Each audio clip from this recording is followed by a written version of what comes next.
You're listening to part 2 of 2 with Ed Calderon. Go check out part 1 if you haven't already. And now, Condition Red Radio. With all the classes that you've been doing and everything, I know you teach, you've got a couple of different subjects that you cover. I think the one that probably got like the most attention is the weaponology or the organic medium class. Because it's, people are like, oh, they're stabbing a pig. Like, what's going on? This is shocking. And like, So, but what it brought, I know why, but what was your rationale behind, instead of us just sitting here, we're going to do a bunch of like, sparring against each other. We're going to hit a bag. Like, I'm going to actually make you take a knife and actually stab into flesh, bone, tissue. A lot of the life-changing training that I got was always immersive. When it came down to taking some medical training, like emergency medical management, it was cross-train 18 Delta with balls of solid steel. Went down to Mexico. I asked a lot of people, and in an official capacity, he went down there and trained our guys. When he got there, he said, "Can I have a gun? How many guns do you want?" No, like I just need a gun to have on me for my own security. Here you go. Like, what do you need, right? And I thought he were going to do a TCCC class or something, There was 2 goats and a pig that we had to keep alive after they got shot. Oh, wow. Nice. Right? And that was immersive and life-changing for me, right? Because I really learned a lot from that high-stress situation, basically a pig lab type situation, goat lab. And we learned about, stuff that was life-changing and life-saving, a lot of stuff that we applied. And we got dirty and really uncomfortable, and we couldn't wash our hands, and there was no hose there, and it wasn't a sterile learning environment. It was a warehouse somewhere in Mexico. Awesome. And it was fucking amazing. And I said, this is what training should be like. Mm-hmm. This is what training should be like. And then a lot of our guys carried around knives. Right. All of them carried around, some carried Rambo knives, some carried around, one guy was carrying around a 2-bladed Batarang knife. It was pretty insane. Karambits. It's a Klingon. Everybody was carrying around weird knives, right? So when I finally got into a position of leadership, I was regional sub-commander at a point, which is a pretty big deal down there. It's 92 people under my command. So one of the things I really invested in was training. When I got there, I said, you know what? Everybody carrying a knife, probably a good idea to know how to use a knife, how to justify the fact that you have knives on you, right? So I went around, trained with a lot of people, a lot of systems, a lot of BS, a lot of good stuff as well, and finally got to a system called Libre with Scott Babb. Phenomenal fucking system. Back then, when I got into it, Scott was at a really weird point in his development of Libre. Okay. Where he was like, the first class I took with Scott, like we chatted online for a while, and then I got to one of his classes, and we were like doing wall work and stuff like that. And I raised my hand in this room, and that's probably when this is when things shifted. I asked, "What if he's wearing body armor?" Oh, he says, "Wow, well, I never thought of that." Yeah, so you can use the body armor to guide your blade by, and then he started doing a lot of stuff, cutting people's, base C-section cuts, right? Mm-hmm. Right. and then utilizing the armor to, push people around and stuff like that. Mm-hmm. And you could see a hamster turning in his mind. And I told him, you know what? I need to develop something simple for my guys so I can show them. Obviously, I'm not going to do weekly knife classes. These guys, they have a lot of things on their plate. Right. I just need to show them something simple, something that works, something they can take with them, and something fast and effective. So he helped me develop a small curriculum for those guys, and that's what I showed them. And part of the way that I would show them this curriculum was to have an animal there. So I would mix in a medical class with a knife class. So that's where the pig came in, right? So having the ability to feel what's like a knife getting stabbed into something, and then knowing what the effect it has because you already have that medical training. So that it made for it all clicks together. It made for a very interesting after effect of having a student coming there, make their own pointed object, stab it into the pig, realizing how this works. This doesn't feel what I thought it would feel like. Nobody's telling them what it's going to feel like. Nobody's theoretically telling them how this is going to act. They're all in real time gaining a practical skill set and experience base.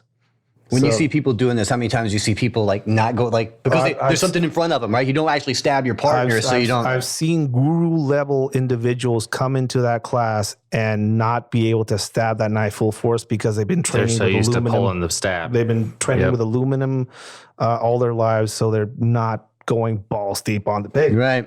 And they're like, oh, I wasn't expecting that. Well, I tell them like, well, that's the illusion. Yep. That's the illusion that aluminum gives you, right? And Chubbies are the way. yeah, yeah. That Scott and I used to really kind of go back and forth as far as what's better, aluminum trainers or some of the stubbies, which are basically hot water pipe insulation wrapped with electrical tape, so they can basically collapse in on themselves, simulating something actually stabbing into a torso. And I think there's a place for both. But having the ability to go full force sparring with blades and stuff like that, and having that built into the aggression of your student base, I mean, that's money. You know, Fuck yeah. We're not personally. I never do knife on knife in my classes. I always do ambush based scenarios or counter ambush based scenarios, and you know, it's all about going balls deep with a blade on somebody if you have to. You know, so Sounds like a new hashtag. Are there any stories that you can talk about as far as like where you've had to, use the skills that you teach in a real life scenario that you are comfortable, or somebody that you taught? Yeah. And it's like, yeah. I mean, there's a few, and I always tell people every time I do a class at the end, I give out my email. If you use any of this, send me an after action. So I get a lot of those. I remember when I was at the weaponology class, you talked about that little boy. Yeah. In Mexico. Yeah. There's been a few, and I'll tell you a recent one. Some of the stuff I also focus on is counter abduction type material, and it's pretty specific, and in it that it's reverse engineered criminal methodology. It's not seer, it's not escape and evasion, it's not any of that stuff. And the reason I can tell you it's not seer is because I actually know some people from that program, and this is not that. Yeah. I teach people how to make a friction saw out of kite string material, out of Kevlar, and some of the women that come through the class actually make kind of cool jewelry out of it, right? Mm-hmm. And everybody that sees these classes from afar that hasn't been through counter custody classes always says, well, he's teaching people how to, basically how to get out of cartel captivity. And that's not realistic, That's not realistic. That's never going to happen, When are you going to get abducted by the cartels? Well, I mean, realistically, all this stuff get applied to different scenarios. Yeah. A woman came to one of the classes. Great person. She's in the medical field. She does a lot of volunteer work, reconstructing people's faces in poor places. And she came to the class with that mindset. Right? And she wanted to prepare herself to go out to some weird countries and just have some preparation. And I was like, oh, that's awesome. That's God's work, right? Mm-hmm. Later on, she came back with an after-action report, and it wasn't in a third world. It was a boyfriend that turned out to be a nightmare. God. That zip-tied her to her sink. Holy fuck. Right? She zip-tied her to her sink, and then she basically ransacked her house and looking for stuff on her computer, because she suspected that she was cheating on the guy. Was a mental case. Mm-hmm. And she used that friction saw that she had on her neck to cut herself free and basically jumped out a window into the neighbor's house. Called 911 as she was scrambling through the kitchen drawer to find the smallest paring knife there that she can have. right? And she went small, not big. Good. Small's better because it's harder to defend, and that's stuff she learned, from doing some of these classes. Small maids make big holes. She got out of it, And That's got to feel phenomenal for you. I mean, to me, more than anything, it's just realizing that basically making these small time bombs are going to blow up in some asshole's faces. yeah. When I say time bombs, I mean preparing people to be nightmares, to deal with. Yeah. Some people may never use it. Oh yeah, But I like making these living explosive devices. If some asshole somewhere fucking finds one of these guys that knows some of their stuff and uses it, like that's a good day. That's the whole reason why you fucking do what you do. Oh, that's a good day. Yeah. That's a great day for me. I'm sure. So, people see some of this stuff and they're, is this open to the public? I'm not military. I'm not law enforcement. This is open to any and everybody that wants to learn this stuff. And, the only line I do is I don't teach anybody under 18 without their parents there. Mm-hmm. I do classes with underage people, but it's always with their families there. There's no use in training your 12-year-old how to fight with a knife if you're not going to be there to see that. There's no point in that at all. No, right? So no, there's none of that. But it's just you want to learn, come by. Mm-hmm. So every episode that we have somebody on here, I always ask because it's as a maker, I'm always curious and always wanting to learn. And always interested to see what people carry. So what is your must-have EDC? And also, I know you flew in. Yeah. So, but like not in your bag because I just saw you look at it. Yeah. What is on you right now that you carry with you, like, on the daily? Yeah. So I always tell people, cutting implements are pretty important. Mm-hmm. So that's a friction saw made by somebody somewhere. Someplace. It's a friction saw. I have two nano bow ties in there that are actually sewn in, only for emergency, so I can't fucking flip them out. So I have two lock picks in there. This was on a plane with me. Are those by? Those are Cedar Pick. Those are Cedar Pick made and modified. It's cool having good friends in good places. Cell phone. Has one of those internal cases. Look at this guy. So it's a ceramic razor blade that may or may not be everywhere with me at all times. Outstanding. Right? I've been experimenting with veterinary level implants for lost dog chips, RFID chips. Yeah. I have a few friends that are into body modifications. Yeah, you talked about that at the weaponology class. So it's 2 years. Wow. And it's good. And hopefully one day I can document it all, but it's, right now it's proprietary. I know for a fact nobody's ever done it before. So I'm kind of working on that. So I have stuff with me. Cool. All times. Not up my butt. Sorry to disappoint. Oh, that's good to know. Yeah. Yeah. So I have that. Bartering elements. I always have bartering elements like a watch, things like that I know for a fact can get me some sort of things to exchange. The best counter custody escape and evasion tool on the planet is cash. Yep. Right? So I always carry cash in some form or another denomination. Other than that, I wish I could tell you I have some sort of cool loadout of some sort, but I always tell people I'm always about the low carbon footprint, locally sourced, organic. That's I think that is the highest form of the art. Being able to make whatever you need fucking wherever MacGyver you are. your shit. You could call him MacGyver, but realistically, there's a book called the Shoninki, which is the Book of the Ninja. It's actually a legit ninja manual written by an actual ninja back in the 1500s or later, I think. And it talks about mindset and stuff like that, and it goes into what the tool set that they would carry was. And you would think, they're carrying around ninja stars or fucking nunchucks and commas and stuff like that. A wide brim hat, piece of cloth, a cord and a grappling hook, a pencil, medicine for their anti-worm medicine, paper.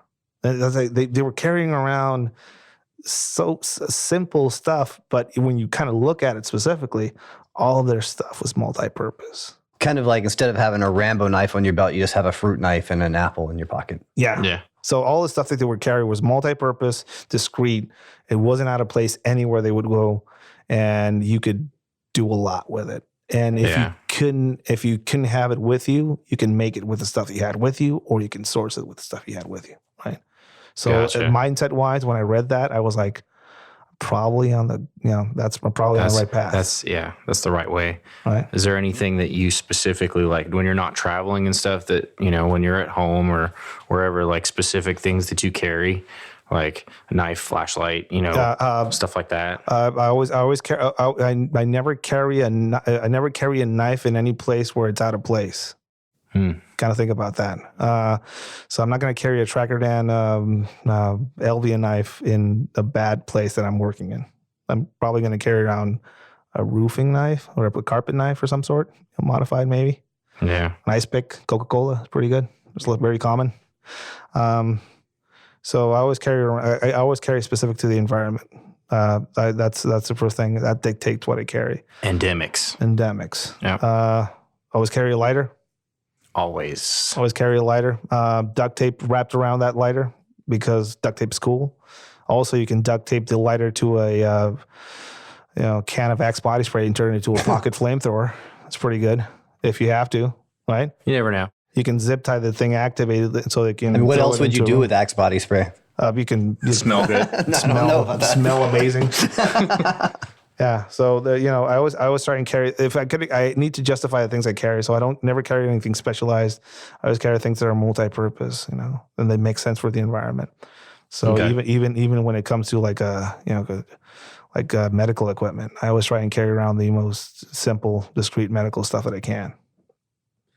And we were talking about, it's funny because we were having conversations in the car when we were sitting in horrible rush hour traffic, and I was like, other podcasts and stuff like that.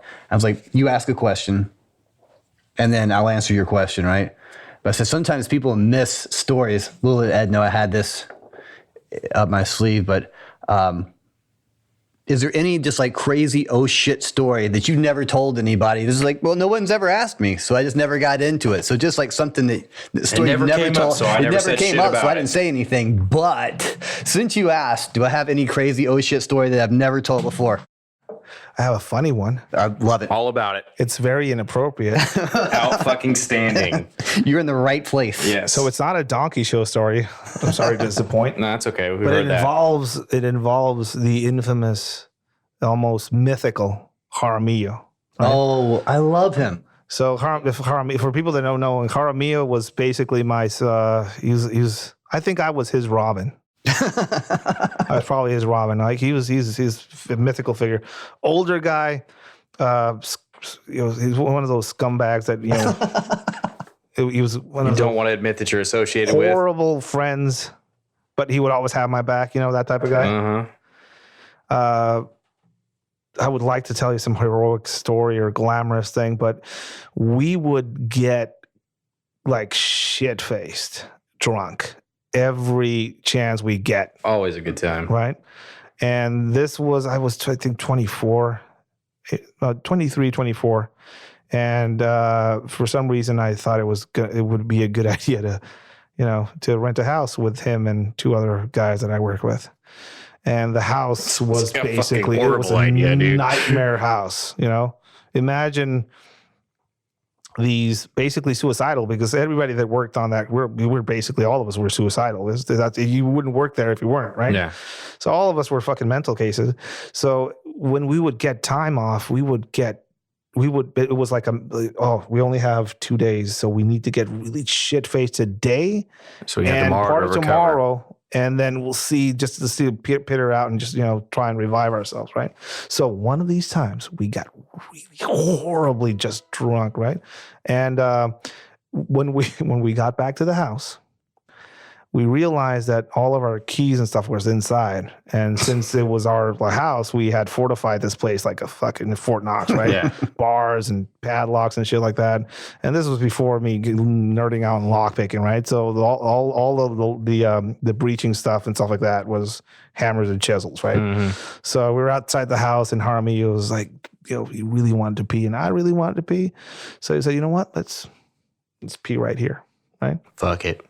So Jaramillo's over there peeing, and I'm over here peeing with my Glock mounted flashlight, pointing it towards the bushes to where I was peeing. Right, because that's safe. Yeah, you never, yeah. Of course, I was drinking with a Glock down there. So, again, it's different times. Huh. Jaramillo said, Ed. So I look over, and Jaramillo was like, what's going on? There's something wrong, he says, right? And I'm like, holy shit, like, what's wrong, man? So I turn on, like, safely, right, with my finger not on the trigger. I point the light at him, right? And he's peed on his pants. Oh, God. Just completely pissed all over his pants. What, did he forget to unzip or something? He peed all over his pants, right? Yeah.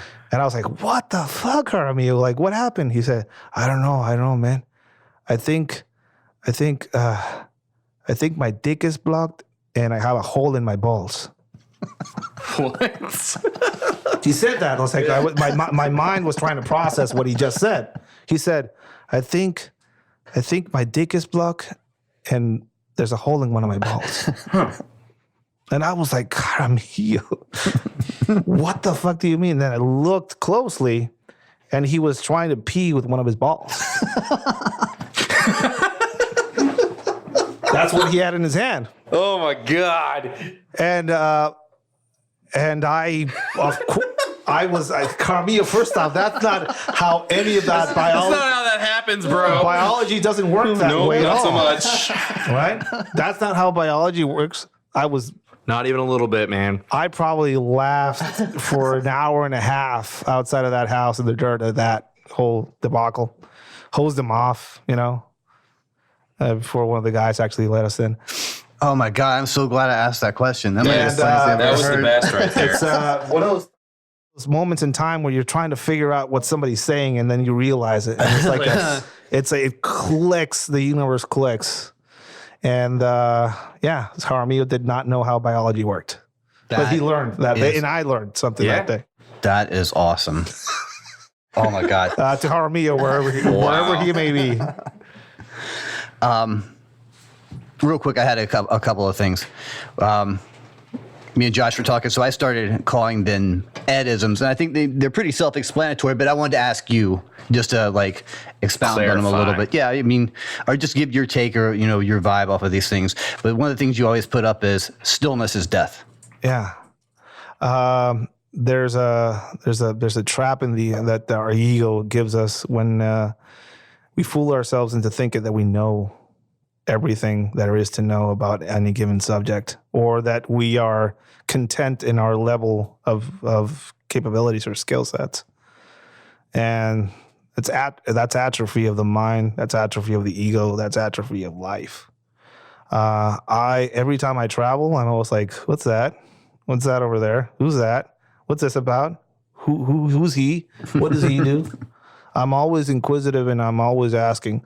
Forever a white belt, forever a student. Always learning. Yeah, take your head out of your ass. Nobody's an expert in anything. I hate people that post up their screen names with their guru or master or whatever. That's just, to me, in my mind, that's basically saying I know everything there is to know. So that's good. I'm just gonna sit here. And that you're a fucking super douche. Stillness. Stillness is death means as soon as you think you know everything, that's when you're dead, right? That's a lesson that I've learned too many times to kind of count. So I always tell people, stillness is death. Keep your mind open and always be moving. Always keep learning. Entropy is death. What about keep friends in low places? Keep friends in low places is at Jaramillo. Yeah? Right. I Learn that from his mistakes. Well, I actually learned from him. Jaramillo had a tendency to make friends at all levels. Jaramillo was a guy that I worked with. He lied about his age. He was old as fuck. He shouldn't be there. You know, Too old to be doing chain that shit. smoker, alcoholic. He didn't know how biology worked apparently. But he knew people everywhere. Like he was connected. You know, everywhere we go, he was connected, and it was because he'd always be open to talking to people of all levels. And it's not because I close myself, hey, I don't want to talk to that guy over there. He's a junkie. It's realize everybody's in their own struggle. Realize everybody's in their own war. Everybody has, maybe there's some people that have some sort of bad attitude because of something. Maybe some people are criminals. They're legitly fucking predators, right?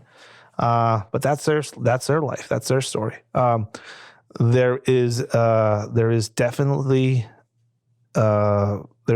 some sort of personal suicide that people go through when they dehumanize other people, especially an enemy. If you dehumanize an enemy, that means that he's an animal. I'm not going to learn anything from this person. He's completely separate from me, and that's how people get the drop on you. So, you know, keep friends in low places means basically be open to learn from all people of all levels, and realize that a friendship doesn't necessarily mean inviting somebody over to your house for a Sunday brunch. It could be something as simple as sharing a shared suffering. You know, we're both here at this place. We're both suffering this situation. Let's try and ease that by, you know, developing a conversation. Let's not fuck over each other just because we have to, or because society expects this of us. You know. Bringing in some cigarettes to a guy that we caught for some sort of, you know, drug deal of some sort, you know, and just, you know, dude, you're caught. It's a fucked situation.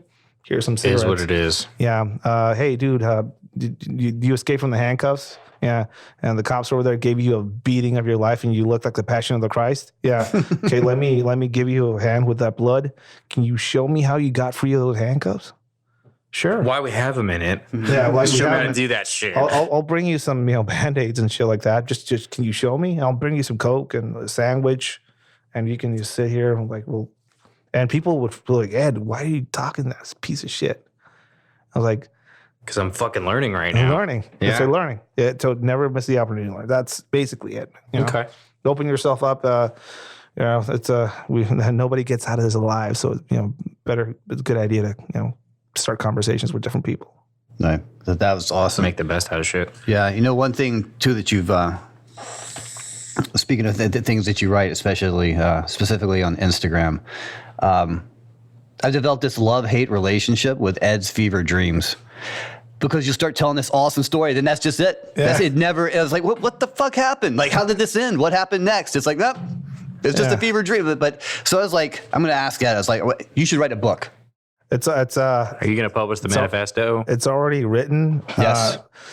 So I have a weird plan of actually publishing it in pieces. Please tell me you're not going to Star Wars this shit. Just start from the beginning and go to the end. I'm going to publish it in pieces and apply a certain way that you can piece it all together. Well, that makes sense. And people want me to publish it in a book format. I will. But at first, I want to share it openly. Again, going in line with the spirit of the whole manifesto thing. A lot of those actually come from group therapy sessions that I went with some of my Marine Corps friends. People need to realize there's no such thing as PTSD in Mexico. It's not something. It's not something that exists down there apparently. And I learned about that stuff. Does it stop at the border? They just don't let it cross. Yeah, that's no catapults for that shit. There's it has tariffs on it, so they don't sell it down there. It's something I didn't know about, and some of these guys kind of showed me some of it. They gave me words to put to it, and one of the things that I was involved in. Writing some of these down, and anybody that's ever been in one of those high level anxiety attacks, and again, I'm not here to people go through shit all the time. I'm not special in any way, shape, or form. I'm just sharing how I kind of dealt with some of that shit. to me, it always seems like like when you have these like have horrible fever, and then you go to sleep, and you have some of those wicked dreams, and then you wake up from them, and they kind of fade out. They're very vivid for a moment, and then they just stop and fade out. So I would basically write down some of these, things that would trigger like a memory of something or an experience that kind of, made me kind of go into some of the, experience of anxiety or, wanting to stop the car and go into the bathroom of the Starbucks to kind of, level out. And I would write these down. And some of these would go into a folder. And then somebody said, exposure. What's your biggest fear? No, my biggest fear was for somebody to treat me differently or think that I was weird because of some of the stuff that was in my background. Mm.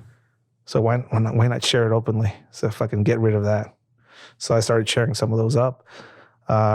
It surprised me that people like them. And it surprised me more that a lot of people identified themselves. With some of them, right? Absolutely. And other people that have been in your shoes, in some sort of way. Yeah, and it's like, I'm not the only one type thing. Have the same problems. Yeah. And there's definitely a therapeutic quality in shared suffering. Most definitely. And again, I'm not here to fucking put the violin in the poor me. There's some people out there that have been through way worse and are doing beautifully. But I think there's, again, making that whole experience worth it. And if some of those stories that I share, help somebody out there, and I've gotten a lot of positivity from them, and you'd be surprised about, there's some celebrities out there that actually read them and they like them. They're awesome. They're very cool. So, I'm trying, and they all fit together in a narrative, but I'm slowly working towards that. But yeah, it's going to be something cool, and I want to do it in a unique way because I've never been one to do things the way other people do them. So very cool. Just kind of wait for that one. Mm-hmm. Nice. Dude, that was like so much information and so much awesomeness in one thing. Usually this would probably be like where most podcasts would end, but we have a little game we like to play at the end called the lightning round. Okay. This has nothing to do with anything. But wait, there's more. Yeah, there is more. Before we do this, we're going to have like another round of shots set up. Okay. Yeah. You drinking? I reckon. Yes. That would be just a small one. You reckon? That's a Tennessee thing. You'll learn about that when you come to Knoxville. I learned I used to could at the airport the other day in Boise. Used to could? Somebody said I used to could, and I was like, can you say that again? I used to could. So are you going to like stick that back there and use that eventually? That's amazing. That's amazing. People don't realize how beautiful that English language is for somebody not from here and then getting in arguments about is it pecan or pecan, and then people get into a race Depends war. on where you're from, man. Yeah, there's is it caramel or caramel? Caramel. Yeah. There we go. Oh, damn. You're already ahead of us. Blue Solo cups. Oh God, it's not delicious. Nectar of the gods. Some sort of. I'm gonna have to chase that with Canadian whiskey. Sorry. Now you've ruined it. All right. Tainted Mexico. I got a few. Yeah. You got a few? You want me to start it off? And this will, Joe, you're playing? Yeah, I'm in. Absolutely. All right, Here, Joe's let me start off because this one goes kind of long. I feel You're about to be ambushed. Yeah. What's the weirdest smell you've ever smelled? Oh, okay. Good. Mexicali earthquake. Yeah. 7.2 earthquake that went through Mexicali, which is the capital of Baja. Mm-hmm. There was a cat trapped in the computer server area, and they overheated, and the cat was being fed cottage cheese by the broom, the wash lady from the building. So the cat had diarrhea with cottage cheese, and the cat fell on the servers that were really hot because of the earthquake, because the cooling system went out, and then the cat itself fell on and then when we got there, we opened up the doors and it smelled like burnt cat and cottage cheese cat diarrhea, and that is the worst thing I have ever smelled in my life. All right, what do you got, Phil? Man, I thought I had a good one. One time in Thailand, I got drugged to an open air market, and they were going to buy meat, and we went down to an underground butcher shop. It was about 100 degrees outside, and this place was underground, like no ventilation whatsoever. And so as I got down to the bottom of the stairs, I was like, it was just the most overwhelming. Yeah. It was I can't. It was just death and putrid and slime, and the floor was just covered in slime, and it was the worst thing I've ever smelled. I just turned around and left. Getting hungry. Yeah. I'm not gonna lie. The worst thing I've ever smelled was my dog got sick. Poor Zulu. She got sick and she threw up underneath the bed. Not like at the edges of the bed, in the middle of the fucking bed. And it was like at 4 a.m. and I woke up to underneath the bed. And I've seen and done some nasty shit. And I worked at a fucking hospital for a little while and saw a lot of nasty shit and a lot of nasty motherfuckers. And that made me throw up. Nice. Yeah. Joe? When I was a kid, this really old church that we went to, I don't know why the stairwell always had this weird shit smell, but there had no reason Churches for always it. have weird fucking smells. But of all the places, a stairwell, and you go in and no one could explain why it smells that way, and you're just, It's probably the body in the wall. Cat diarrhea, cottage cheese cat diarrhea, and then the cat burning itself You on got us top of the fucking beat, server. bro. That's an award winning. I've been around bodies, and that, again, that smell is tattooed in my nose forever. That is To this horrific. day, cottage cheese makes me trying to bark. I was gonna say, do you ever eat that anymore? No, fuck Not no. a fucking chance. You know what the funny thing about that gagging sound is? My Yeah. grandmother, God rest her soul, had such a weak stomach. I would smell something, I'd be like, what is this? A horrible smell. And she's like, I don't know. And I start going, and it would literally make her sick. She would go running out of the room because people just making that sound would actually make Really? her throw up. Absolutely. She's like, stop. And she would just haul ass out of the room because I was going to make her actually vomit. All right, here we go. Ed, if you were a superhero, what power would you have? Wow. Healing factor. Healing factor. Nice. I don't think anybody's ever said that before. Yeah, healing factor. So I can basically. It's like Wolverine, like heal yourself or heal other people. I'm not going to be heroic at all. I'm going to be a superpowered Steve-O, basically. That's Like what, Scuba Steve? Or? no, just going to be basically going to just to spend my time getting into weird shit because I can heal myself really fast. That makes sense. Nice. Right? So a healing factor. I would enjoy the ability to punch people in the fucking face whenever they needed it. I think that's pretty much you could do that right now. It's just then you're going to have to. Yeah, well, I mean, and get away with it, bro. Then your superpower would be not going to jail. Yeah, there you go. All right, Not going to jail.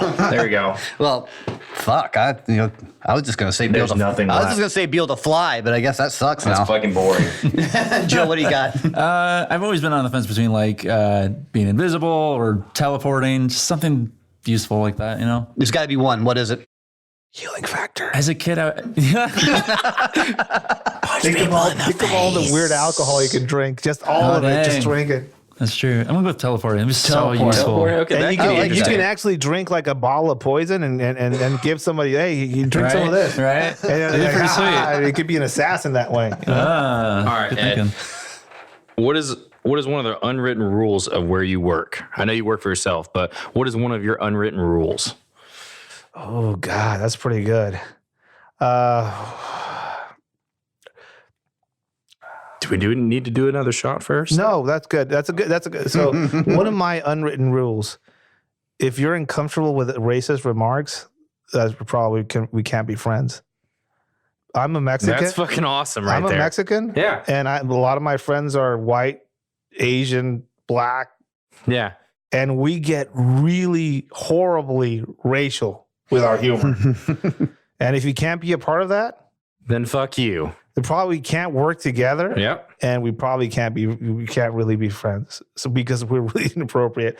And that's kind of that's a measuring stick for some of my friendships. Fuck yeah. I could be wrong, Yeah. probably very wrong. I'm probably going to offend a lot of people, but it's true. And fuck it's 'em. funny. Fuck them if they can't take a If you, joke. exactly. That's the thing. If you can't take a I joke, live by that, Ed. you can't All take right, a Joe, joke. what do you got? Come back to me. I'm still Oh, you're brainstorming. killing me, here. I know. Phil. Now, give me the question again. What is one of the unwritten rules where you work?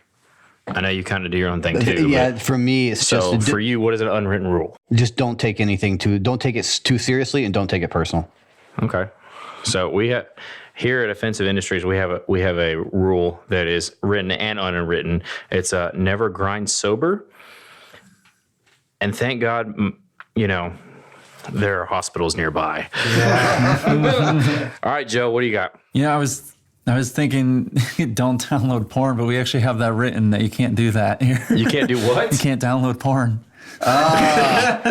That's written and unwritten. I mean, it's just kind of a common knowledge thing. So I have a question. Who downloads porn? Someone. Somebody somewhere, right? Some guy. Military people. Some guy who's not named Joe, by the way. Yeah. All right, here we go. Ed, what is your spirit animal? Oh, that's pretty good. A formerly obese dog named Dakota. No. What kind of dog is Dakota? No, wait, no, she's not named Dakota. Coda. My neighbor's dog was obese, and they gave her a diet, Yeah? and they gave her an A operation, little bit of kale. and now she's skinny, Uh-huh. and now she's not my your spirit animal. is a dog that had a gastric bypass. Wow. She used to be. I don't have anything for that. I don't know what the fuck to say to She that. used to be my spirit animal, and like now every time I see her, I was like, "You traitor, Oh, traitor." Look what you've done to yourself. Oh, my God. So if Janice is listening to this, I'm sorry, but she used to be my spirit animal. I'm now looking for a new spirit animal. Okay. But she used to. So for all our listeners out there, this dog there are used- hopes of This being dog a used spirit to animal. be so fat, and she wouldn't care. Zero and I was fucks like, given. I want to be you. Yeah. And then she got on a diet, and then she was skinny. Oh, And Look she at was me. like, I'm so skinny. I'm so healthy. I could jump over things now. You know? Joe, what's your answer? It's gonna be sloth. Sleep all day, sleep all night, party never. Oh, no. Jesus Christ. Oh, my God. So mine, Josh, go. mine would be a penguin that says slide. Oh, very nice. Nice Fight Club reference. Very nice. Again, I was going to go with an eagle because it can fly. That's kind of my thing, but sorry. And Brazilian Brawl is amazing. Yeah, well, Ed probably doesn't know about Yeah. Okay. What's the weirdest place you ever taken a shit, Ed? That's pretty good. A Black Hawk helicopter out of the side. Yeah. Okay. That was pretty weird because that's not how you're supposed to do it. No, not usually. There's actually a thing in there, but I didn't bother to ask. Yeah, no, fuck it. You know, fuck it. I'm just gonna. When in Rome. Yeah, and apparently when you're going at a certain speed, it doesn't go directly back. Does it end up at the tail rotor? It kind of twirls. Oh, So it kind of came back at me a little bit. So that's the weirdest place I've taken a crap. I've asked this question before. So, Joe, what's the weirdest place you've taken shit? I'm trying to remember where the location. It was a porta potty on top of a mountain, and it was weird just because there's people around, obviously, but there's goats around too. And I'm thinking there's a lot of smells here. Yeah. Phil. I don't know if it's anything weird. It might not be. It was for a large percentage of the population. It's not weird, but I just remember the first time in Southeast Asia when I saw what their bathroom looks like, which was just a tile floor with a hole in it and like this little bucket. Yep. And I'm like, Good. hey, That's quality. excuse me, where the fuck's the toilet in here? Like, see that hole in the corner? Yeah, and then the water turns on, and then you just Oh. yes. Shit in the hole. Yes. That's why they have good calves. It's the land of giant calves for a Yeah. reason. So I shit into a gutter off the top of a building one night while doing things. Were you And aiming at it? So Well, yeah, I was sitting. It was like one of those things where I was kind of hanging off the edge of the roof and like kind of aiming. You know, I had a buddy help me. You know. Oh, so were you doing the support like yeah. with buddy hand support? Yeah, and he was kind of like my A gunner at the same time.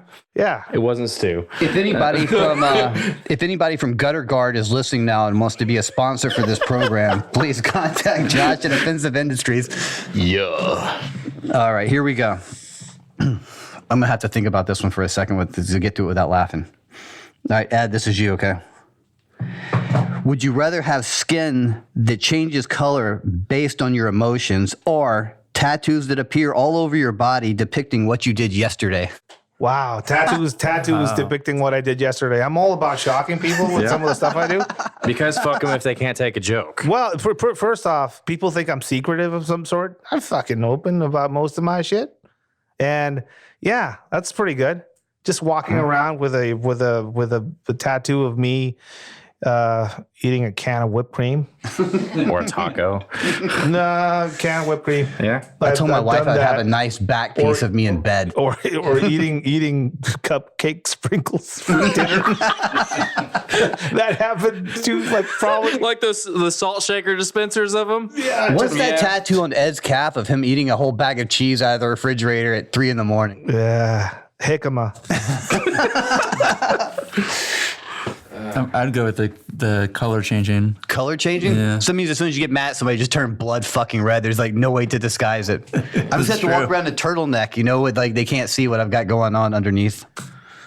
See, I'm not gonna lie. I could really go either way because I really don't care what people think. So if I go with the tattoos, it's it's gonna fucking have a I'm gonna have a back piece of me taking a shit somewhere, off a building or whatever. Those would be off a building, yes, of course. But I in mean, a gutter. or if somebody sees that I'm embarrassed and I turn rainbow, it's whatever. I don't give a fuck. Nice. So I could go either way. But if I had to really choose one, I would probably say the tattoos. Okay, so tattoos. Yeah. All right. And mountains. Cupcake sprinkles for dinner. Yeah, 100% going tattoos. Just I feel like I can cover them up. Cupcake sprinkles All right, Josh, you're up. for dinner. All right, let's see. So this is not really a lightning round one, but it is lightning round one. What was your favorite vehicle to operate out of, Ed? Vehicle to operate out of? 4x4 Astro vans, minivans. Yeah. Tactical assault vehicles. Like, dude, I'm Cool. I mean, if you want to do shit and like Yeah. hood rat shit in places, like put like 4 guys in there with fucking assault rifles and stuff like that, or take somebody for a ride, just rip the seats out of the back, screw on some, oh shit handles on the top of it. Yeah. So I'd have to say a 4x4 Astro van with the sliding doors. That's good shit right there. Like I wish I had one of those I don't. But that's a good. All right, vehicle. Joe, what's your favorite vehicle? We counting boats too? No. Cars. Cars. I'm just thinking vehicles in general. I don't have anything exciting. Minivans, man. Minivans are where it's yeah, at, the bro. mini- Soccer Minivan. mom, tactical soccer mom minivan. Yeah. What you got? I'm going to go with the van also, but I want to have that shit painted up like 18. Yes. Yeah. That Like, old like, 18. like an Econo Oh, line. hell yes. So you're saying I gotta shave my hair a little bit more like a mohawk? Just get a little bit more on the sides. We've got like 3 inches like 2 inches on either side to go, and we're good. Okay. Yeah. Right. I'm gonna have to go with minivan as well. We had a fucking Windstar that was one of our undercover vehicles. It was pretty fucking dope. Dude, we minivans. did a lot of stupid shit out of those. Yeah. And yeah, that's all I'm saying. Angle steel on the corners so they can ram through shit. Deactivate that fuel That's cutoff getting into switch. some Mad Max shit there, Dude, bro. we would see him in the environment. We're like, We can do that. We're gonna remember that, bro. Remember Yeah, that. we would swish into our Buffalo Bill. Hey, we'll borrow your minivan. Was he a big fat person? What you got, Phil? Oh, that was really good. You fucked me up with your Buffalo Bill impression. I can't talk Was he a anymore. big fat person. Somebody sent me like an autographed picture of Ted Levine. No fucking way. Yeah, that's prized possession. Hell yeah. Did you frame it? Yeah, actually, my friend Kelly, Tracker Dan's wife, she knows Ted Levine. Really? Yeah, she's worked with him on some movies. That's awesome. And I'm like, do you think it would be cool if you Could you make this happen? Could you make him say, log on to Eds Manifesto? Please. Like, she's probably never going to happen. But it would be cool. But you never know. You If never you don't know. ask, you don't know. So if you're listening, Ted Levine, please, like, do a spot for me. Manifesto. Ed, how much would somebody have to pay you to take off your little toe? Little toe. Yeah, the little small toe. one? The one that gets caught on the door? Exactly. Ones that you bang on fucking It's everything. your little toe. You can pick the foot, but how much am I going to have to pay you to take it off? Cut it off. Yeah. That's a good question. I mean, it's a little guy. It's not. You never thought about this before? And I never thought about it before, but I'm thinking about something that I want to buy now, and I'm trying to see if I can a little bit plus that. You know? Okay.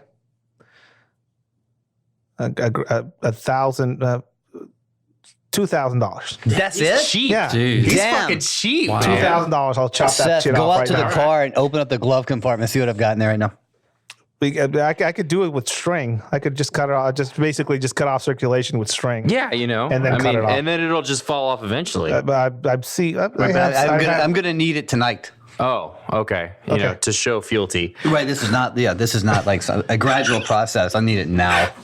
I basically want to buy a Minton box Skeletor Yeah. with it's worth $2,000. I'd go. Fuck, I don't know, like 10 grand. 10 grand. All right. I mean, not to upstage Ed, but I mean, it's expensive. It's an you don't need expensive toe. all your toes, but I mean, the little guy. I mean, come on. The little one's pretty good. I've seen some women like cutting that shit off for free to get into some high heels, but that's another Oh story. my gosh, I'm over here thinking Making half a fucking million. room. To see, I'm in your neighborhood. I'm saying $500,000. Yeah. What if you cut that little toe off and then you got some kind of crazy fucking perma limp or something like that? You don't know how that affects you. Dude, I walk with a fucking limp every day. So what does it matter? I think all of you are overselling your little pinky toes because they're white. There is a huge Because of underground white pinky market for toes. like Well little played, toes in Ed. Well China. I think it's a color thing. I mean, I don't know about you, but my shit's black half the time. I'm underselling my brown toe. Your How brown many toe. pinky toes do you have? Are they white? Realistically, that doesn't get a lot of sun, so probably Yeah, pretty yeah. white. Yeah, you can pass. Probably pretty close. You can pass. Yeah. Yeah. I got one for you. Yeah. Is there anything? I'm thinking. All I'm right. right there. I'm right there. Yeah. Let's Pay see. me $500,000 for my little toe. That's a lot of. I know, but you know. Ed, how do you handle people you don't like? Ooh, that's pretty good. Like, That's are you pretty the silent type, or I think any energy invested on somebody is actually doing them a favor. Mhm. So I usually basically they don't exist, right? There's a lot of people out there that may not like me or that want to start some sort of drama or shit with me, and I usually basically just do the Thanos snap. Yeah. Gone. They just disappear. They turn into cupcake sprinkles. Okay. Go into the ether. That you eat at 3 a.m. Yeah, As seen on the body actually tattoo. 4 Oh, a.m. okay. But it's again, that's how I deal with people. Ignore them Yeah. usually. Fuck them. Any energy wasted on people like that, that's a waste of energy. There's better things to waste it on. Joe, what do you got? Oh, I'll be silent, but and here in my head, Yeah? there's a lot. There's a You're lot just in giving there. them what for, but then you're just. Yeah, I mean, just like they're not worth my time. But in my head, I'm thinking, but if I could. What do you got, Phil? Yeah, I mean, I wouldn't say I totally ignore them. I don't know. I have like a chain of events or actions that I let them know that I despise them. It's mostly just by glaring at them, and they're like, "What?" And I'm like. There's like 7 Right. steps to pissing so, yeah, off it's Phil like, kind of thing. that I'm just going to make it clear that I hate you, but I'm not ever going to say it. Yeah. You're never going to have like I won't he said he hated my gut. I No, won't give never you the said- gratification of Yeah, that. you're not letting getting you you're know. not getting all that, but I'm just going to make you feel. No, I'm going to the let same you way. know. Anybody that's ever talked to me or met me knows that I'm going to tell you exactly how I feel when I feel. And if I don't say shit, that means, you best walk away. So, what do you got, Phil? All right. Here's my last one. Name a movie or movies that you use to qualify people if they belong in your life. Basically, if you don't like this movie, like we can't be friends. Pink Flamingo. Okay. I don't even know what that is. Don't worry about it. Well, now I'm gonna look. Make a note. Now Pink we got to Flamingo. fucking look that shit up for the next episode. There is it's. If That's our anybody, homework. We gotta watch that it's a shit John tonight. Waters film. Okay. It's called Pink Flamingos. If people out there know what that is, if you've never watched that movie before, watch it. And if you can't sit through the whole thing, we can't be friends. Okay. Joe, what do you got? There's a scene with a poodle. That's what I'm going to say. Oh no. Was Careless Whispers playing? No, that probably would be better. Star Wars prequels. I'm kidding. I'm kidding. I was saying, don't make me come all the way across this table. If you don't like Jar Jar Binks, we can't be friends. I have a friend, Phil. Yeah. Phil buys Jar Jar Binks figures. It's not Giant Phil from Vegas, is it? Yes. Oh. He just. What are you going to say to him? He just buys Jar Jar Binks figures and sends them to people randomly. How can you say anything to him? There's no way. Gigantic monster of a human being. You can't say anything to him. But he's just a dick. I don't even know what to say to this. Like, He's a dick. He just, I fucking hate Jar Jar Binks. So is he doing it like to piss people off? Or? No, he's just like, well, of course he's there's something probably there. Yeah. But every now and then I just get a I box. feel like we need to delve more into this, but Every now and then I just get a box and I open it up and it's like fucking Jar Jar Binks shit. God damn it! Like, fuck. And you can't throw it away. No, What was that 'cause it's a country ass? gift. What was that country ass voice you just did? Shut your mouth, Phil. What in Jar Nation? Hellfire. All right, we ready? Yeah. Napoleon Dynamite. If you don't think Napoleon Dynamite is funny, then yeah, we just can't be friends, man. That's We pretty good. just don't see anything on the same level. Like, to me, that's hilarious, and people are like, I don't think that movie is funny as well. It's like, you know what? Fucking stupid. Like, yeah, you just gotta go, bro. If you don't see the hilarity of Napoleon Dynamite, like, we're done. It's fucking over. It's a wrap. It's over for you. Everybody knows the answer to this question. My answer for anything movie related is Fight Club. No. So You that's know, a pretty solid answer. If you can't say you've seen at least part of it, then fuck you. Get out of my life. So I dig it. Pink Flamingos. We'll see. just We're gonna saw- watch that shit tonight. Oh, I'm sorry about that. Yeah. It's pretty. I mean, it's pretty rough. Yeah. It's pretty rough. Ed, have you ever seen Human Centipede? Yeah, Yeah. it's fine. Rather watch that than Big Flamingos. Oh God. Wow. Okay. Let's see what we got. Like, you're the last one. This is it. Yeah. All right. Ed, what's your favorite song other than Careless Whispers? I started a joke by the Bee Gees is probably my jam. Yeah. Yeah, I like karaoke wise, I kill it with that one. I don't know, I like it.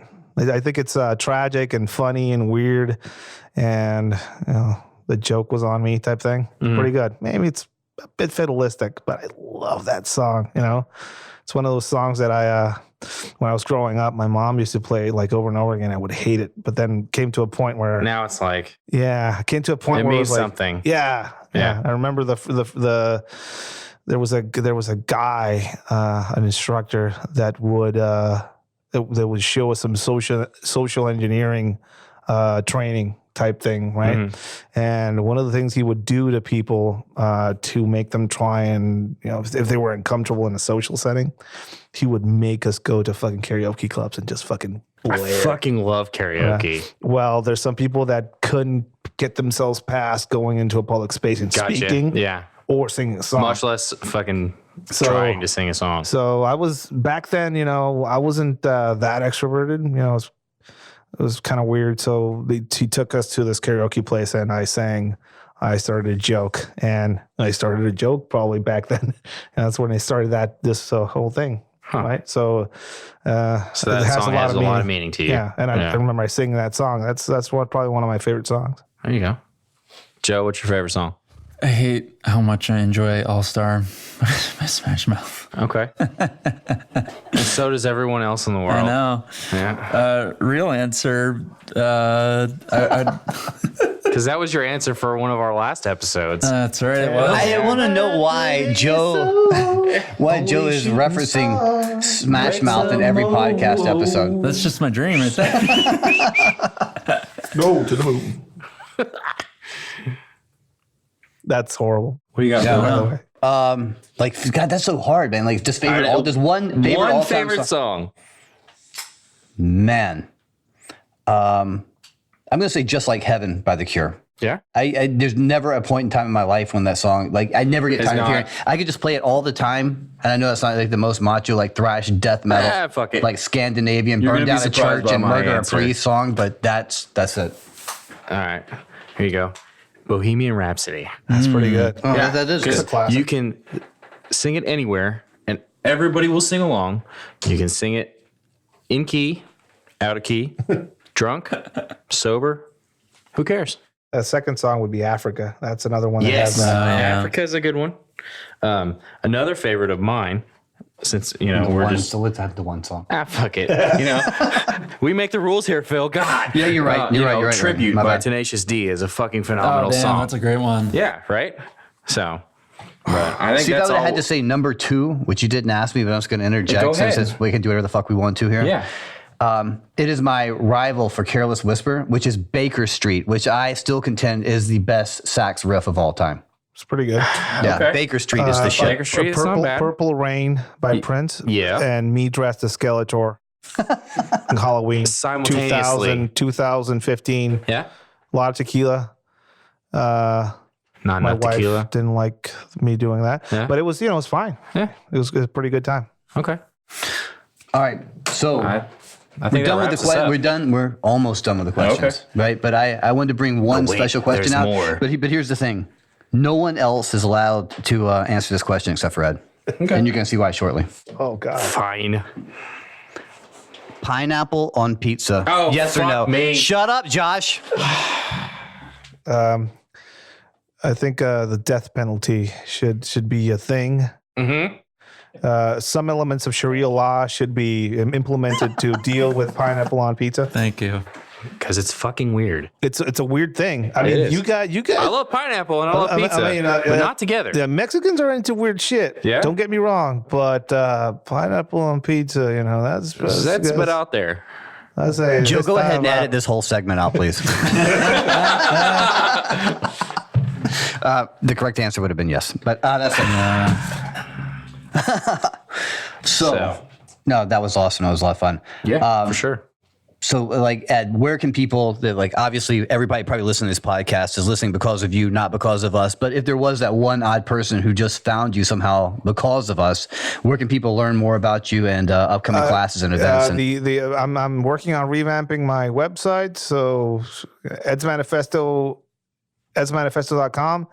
And I'm mostly active on the Instagram account. Facebook is withering on the vine. So at Eds Manifesto on Instagram and at Eds Manifesto on Facebook if you want to check that out. But usually Instagram is where it's at. So check me out there. Outstanding. Right on. Go Joe, you check got them out. anything? Nothing for me. Josh, you got anything? I got nothing. Any final thoughts? Muffin sprinkles. Muffin sprinkles. Sprinkles. Muffin sprinkles is a thought. And fat dogs. Very cool. All right, guys. So that wraps up this episode of Condition Red Radio. I'm Philip Johnson of Corvus Combatives with my co-host Josh Beal of Offensive Industries and our guest, who we're very thankful for, Ed Calderon of Ed's Manifesto. Yeah. Good day.